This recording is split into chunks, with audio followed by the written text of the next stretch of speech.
We are working on what we call informed decision making.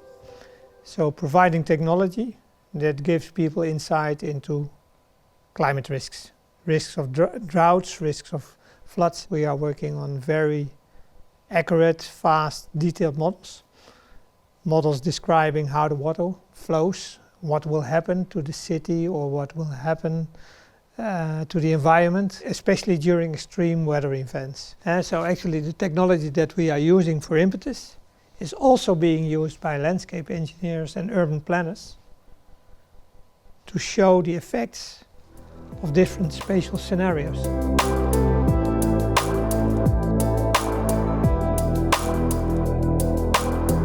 For example, this water square in Rotterdam. You can design a square, but how does this square function during different rainstorms? So you have to analyze, you have to design the amount of water that can fall. So you really have to know where the water is coming from, where the water will stay, how long will it stay, where do we leave the water after the storm event, etc.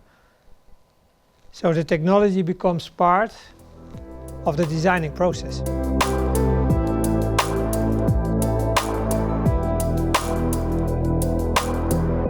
Let's say in former days, maybe 15 years ago, people also showed flowing waters in virtual worlds.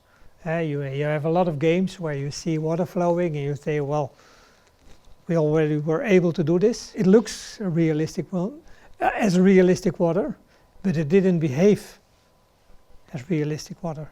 For that purpose, you need good computer models describing how the water behaves and using all the physics that is necessary to get a proper description on the water flows.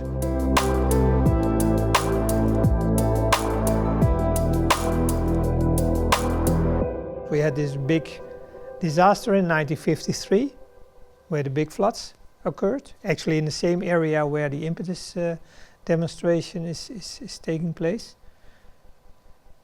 1,850 people died at that time, but it was also about a lack of good information. People didn't know where to go.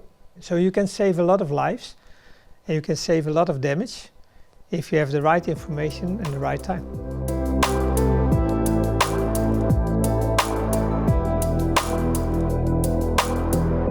Actually, we in the Netherlands, we have the province is, let's say, having the overall control, coordination.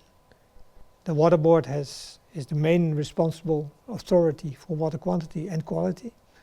Urban planning and all the spatial planning, that is a responsibility of the municipality. So it is important that all three layers of government work together in this and are using the same type of information in making their plans and taking action.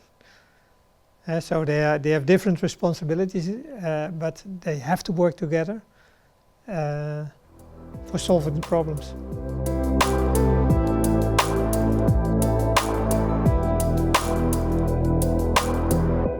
The food security is completely depending on droughts.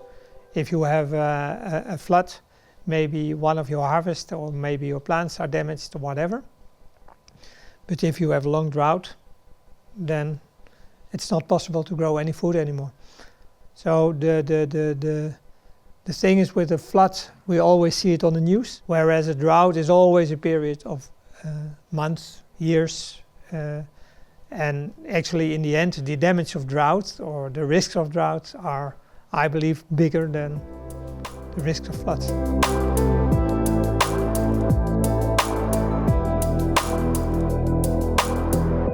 Our cities have not been developed with a rising temperature, and even if the rising temperatures are a little low,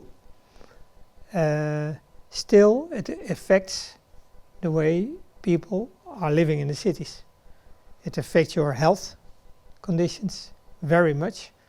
It's maybe comparable a little bit with droughts. It has long-term effects. To keep the cities livable, you need to address the effects of heat stress. Using simulation models, using digital twins, explaining people what might happen if a storm events will hit them, or if they have a long period of drought, or if they design a city not taking care of risks of heat stress. Improving awareness is also an important thing, and an important use of this type of technology that is being developed in the IMPETUS project.